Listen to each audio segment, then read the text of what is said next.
শুভ সকাল সবাইকে। আজকে বছরের শেষ দিন, তো শেষ রুটি ভাজা, তো এর জন্য ভাবলাম যে তাড়াতাড়ি নাস্তাটা রেডি করে ফেলি। তো শেষ দিন আসলে কি বলবো, পহেলা বৈশাখটা যেরকম মানুষের কাছে বেশি আনন্দ লাগে, 31sta মানুষের কাছে অত আনন্দ লাগলেও আমার কাছে অতটা বৈচিত্র্য মনে হয় না। তো যাই হোক, আমার কাছে মনে না হলে কি হবে।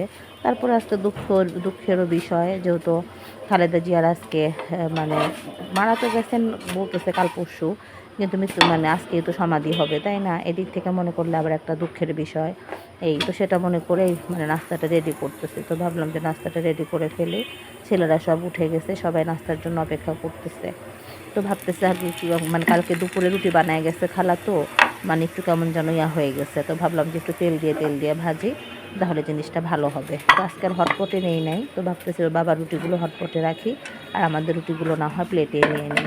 আর এই যে সবজিটা হালকা গরম করে নিচ্ছি। ফুলকপি এখন আর খেতে ভাল লাগবে না, অনেক দিন হয়ে গেছে, তো খেতে খুব একটা ভাল লাগতেছে না। এই এরপর আর ভাবতেছি জানবই না।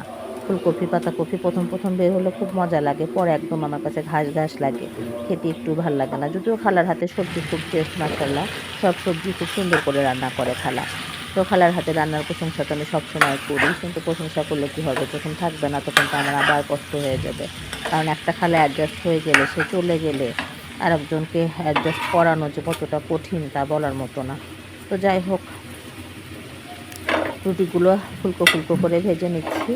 ডিম পোস্ট করে নেব, ডিম ভাজি করে নেব, তারপরে ওয়াশিং মেশিনে কাপড় দিয়ে দিচ্ছি। আজকে একটু বাসাও গোছাতে হবে, কয়েকদিন হলো রোদ ছিল না দেখে না কেমন যেন দিন কাটতেছিল আমার কাছে, এত বোর লাগতেছিল তা বলার মতো না। আজকে দেখি যেন একটু রোদ উঠতে ভালো লাগতেছে।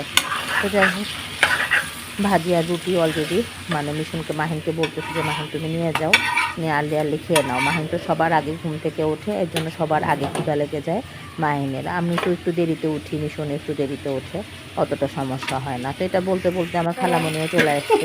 খালামণি এসে অলরেডি পাতাকপি কেটে নিচ্ছে, পাতাকপি ডিম দিয়ে ভাজি করলে কিন্তু খুব ভালো। আমার খালার হাতে পাতাকপিটা খুব মজা। অলরেডি গরুর গোশত উঠায় দিচ্ছে, এত ভালো আসছে, মাশাআল্লাহ মনে হয় যে এইমাত্র গরু জবাই করছে সেরকম। তো যাই হোক, জিনিসটা একটু যত্ন করে রাখবো না। আর এই পাশে হলো ডাল ফ্রিজে আছে, আজকে রান্না হবে শুধু গরুর গোশত আর পাতাকপি ভাজি, সাথে একটা সবজি হলে হতে পারে, এর চেয়ে বেশি কিছু হবে না। খালা আবার মাঝে মধ্যে মাথা থেকে একটা বের করে দেখা যায় করে ফেলে, যদি খালার ইচ্ছা হয় তাহলে খালা করবে। আমার খালারা ভালোবেসে কোনো রান্না করতে চাইলে সবসময় বলি যে খালা ইচ্ছে হলে করো। ও না ভুল বললাম, সাথে আবার একটু মাছ ধরতে হবে, মলা মাছটা না আমার খুব ইচ্ছা করে না, যদি ভর্তা করা যায় তাহলে একটু ভালো লাগে। তো সাথে ভর্তাটাও করা হবে ইনশাল্লাহ। আসসালামু আলাইকুম, আশারঙ্গন থেকে আপনাদের সকলকে জানাচ্ছি অনেক অনেক শুভেচ্ছা, ভালোবাসা। আশা করছি সবাই ভালো আছেন, আলহামদুলিল্লাহ আমরাও ভালো আছি। তো যাই হোক, এখন বাজে ঘড়িতে কাটায় 2:30। এখন পর্যন্ত দুপুরবেলা লাঞ্চ কেউই করে নাই, কারো খাওয়ার কোনো সারা শব্দও পাওয়া যাচ্ছে না। আর আমি এইমাত্র নামাজ শেষ করে ভাবলাম যে দেখি টেবিলে খাবার দাবারগুলো দিয়ে দিই। আর মাশাআল্লাহ আজকে কি সুন্দর রোদ উঠছে, খুব সুন্দর রোদ। এই যে বারান্দা দিয়ে একদম 4-5 দিন পরে রোদটা দেখা যাচ্ছে। 4-5 দিন তো রোদই উঠতেছিল না, আজকে তাও সকালবেলা ঘুম থেকে উঠেই দেখি যে রোদ উঠছে, খুব ভালো লাগতেছে। কারণ শীতের দিন রোদ না উঠলে এত খারাপ লাগে তা বলার মতো না। মাহিন কি সব লাগাই দিছো? মানুষ রোদের জন্য সব পাগল হয়ে আছে, আর তুমি রোদের জন্য সব বন্ধ করে রাখছো। আমি বারান্দায় যাচ্ছি বাপি। মাহিনের ধারণা যে ওই বিল্ডিং থেকে মাহিনকে দেখা যায়, এটা একটা পচা ধারণা। মাহিনের কখনোই দেখা যায় না, যদিও কাপড় চোপড় শুকাই নাই এখনো, কিছুটা ভেজাই আছে, রোদ লাগতেছে। আর একটু পরে এমন ভাবে কাপড় দিছো যে গাছের উপর পড়ে গেছে কাপড়। তো যাই হোক, আব্বু খাবার দিয়ে দিব। লাঞ্চ করবে এখন না করবা না? আরো পরে আম্মু কিন্তু শুয়ে পড়লে আর উঠবো না। তো যাই হোক, সব রান্না হয়ে গেছে, বাট ডালটা ফ্রিজে আছে, ডালটা গরম করা হয় নাই। ইদানিং তারা দুই ভাই খুব ডাল ভক্ত হয়ে গেছে। বড় জন্য দেখি যে খাবার দিলে বলে আম্মু ডাল নাই, ছোট জন তো আগে থেকেই বলে। তো ভাবলাম যে ডালটা গরম করে ফেলি। আর আজকে খালা রান্না করতে হলো, ও মাই গড এত ভাত, এখানে রান্না করে গেছে গোস, আর রান্না করতে হলো ফুলকপি ভাজি, না সরি পাতাকপি ভাজি।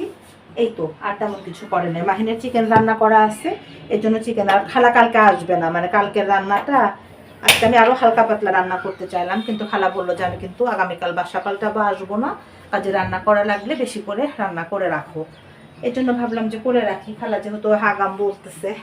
আর খালার হাতের পাতাকপি ভাজিটা খুব মজা হয়, খুব সুন্দর করে করে পাতাকপি ভাজিটা। সে রুটির জন্য ভাজিও করে গেছে। পাতাকপি ভাজিটা সে ডিম দিয়ে করে, এই যে ডিম দিয়ে খুব সুন্দর করে করে। মানে আমার খালাটা ইয়া কি যে উনি কাজ খুবই আস্তে আস্তে করবে, মানে 1 ঘন্টার কাজ মোটামুটি 1.5 ঘন্টা লাগাবে, কিন্তু কাজ খুব মনোযোগ দিয়ে তাড়াহুড়া করে পচা করে কাজ করে যাবে না। না আসলে না আসবে, মাথায় একটু ছাট আছে, যদিও মনে করে যে আজকে আমি কাজে যাব না, তাহলে হাজার বললেও রাগ করলেও সে শুনবে না, সে সেদিন সে যাবে না। কিন্তু যদি আসে তাহলে মাশাআল্লাহ সে ভালো করে কাজ করে যাবে। আর এই যে ট্যাপগুলো মানে কি বলবো, আর ঠিকঠাক মতো না লাগালে একটু একটু করে পানি পড়তে থাকে, যা আমার কাছে একদম বিরক্তর চেয়েও বিরক্ত লাগে। মিশন আপু ভাত দিয়ে দিব? ভাত খাবা না এখন? ও মাই গড, কিছুই খাবা না? এটা কোনো কথা হলো? কি বলো? এই যে বড় ছেলেও বলতেছে খাবো না, ছোট ছেলে বলতেছে আম্মু এখন খাবো না। তো যাই হোক, কেমন লাগে তাহলে? আমি কার জন্য কি করি? কিছু করে লাভ নেই আসলে। তো যাই হোক, শুভ দুপুর সবাইকে। মনটা শুধু চা চা চা চা করে, মানে আসরের আজান দিলেই আর কিচ্ছু ভালো লাগে না, মনে হয় যে একটু চা খাই চা খাই। মাহিন চা বানানো শিখে ফেলছে, বাট তারপরে একটু ভয় লাগে, যেমন ফেলে টেলে দিলে কি বলতে, এখানে পানি কেন, ফেলে টেলে দিলে ঝামেলা হয়ে যাবে। তো যে চাটা উঠে দিয়ে ঘাড়ের উপর দাঁড়ায় আসছি, একটা বিরক্তিকর ব্যাপার। আর আজকে আমি একদম গোসলের পর থেকে আমার পা মোটেও গরম হচ্ছে না, 2 পায়ে এত ঠান্ডা হয়ে আছে তা বলার মতো না।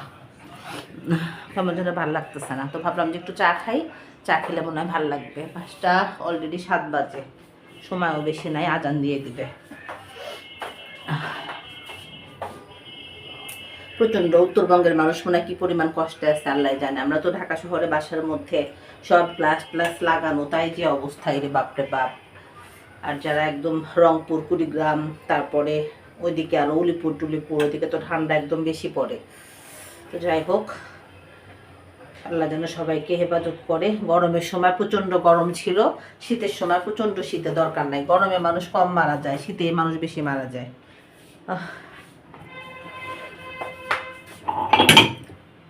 মাহিন, তোমাকে তো চা দিতে চাই নাই আম্মু, এই জন্য তুমি চা পাবা না। মাহিনের সাথে একটু রাগ করছি, মাহিনকে কাপড় তুলতে বলছিলাম, মাহিন বলছি একটু পরে উঠাবো, এর জন্য বলছি যে মাহিন তুমি চা পাবা না। ও মাই গড, হাতে লাগতেছে। চা না মনে হয় এমনি করা হয়ে গেছে দেখে মনে হয়, কিন্তু যখন আবার সেকি কাপে ঢালি তখন মনে হয় যে না, করা হয়নি।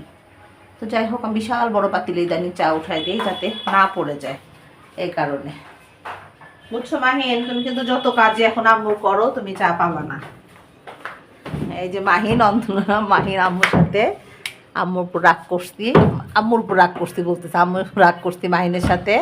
মাহিন আমার ড্রয়ার গোছায় দেয় না, কাপড় তুলে দেয় না, অনেক দুষ্টামি করে দেয়। তুমি তো শীতকালে ছোট মানুষের শীত আছে বলেন, শীত থাকবে হলো আম্মুদের। মাহিনের মতো মানুষ তাহলে বীর পলন, তোমার হলো বীর পলন, তুমি তোমার কিসের শীত বলো? এই জন্য তুমি চা পাবা না এখন। এইমাত্র চা খাওয়া শেষ করলাম, তো বাইরে এসে মানে দাঁড়াচ্ছি আর মনে মনে ভাবতেছি যে আজকে বছরের শেষ দিন, আগামী বছর এই তারিখে এই দিনে বেঁচে থাকলে না দেখা হবে, বেঁচে যদি না থাকে তাহলে তো আর দেখা হবে না।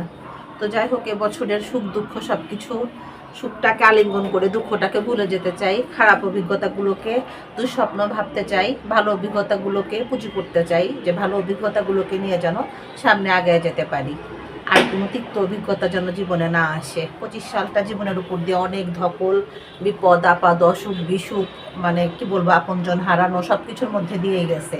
25-এর মানে তিক্ত অভিজ্ঞতার কথা মানে স্বপ্নেও আর চিন্তা করতে চাই না, এরকম। তো যাই হোক, কি আর বলার, কিছু আর তেমন বলার নাই। সবাই আমাদের জন্য দোয়া করবেন। ভিডিওটা আজকে এই পর্যন্তই রাখি। সবাই ভালো থাকবেন, সুস্থ থাকবেন, আশার অঙ্গনের সঙ্গে থাকবেন, আমার চ্যানেলটা সাবস্ক্রাইব করবেন, সেই সাথে গঠনমূলক সমালোচনা করবেন। তবে আজ এই পর্যন্তই, আল্লাহ হাফেজ।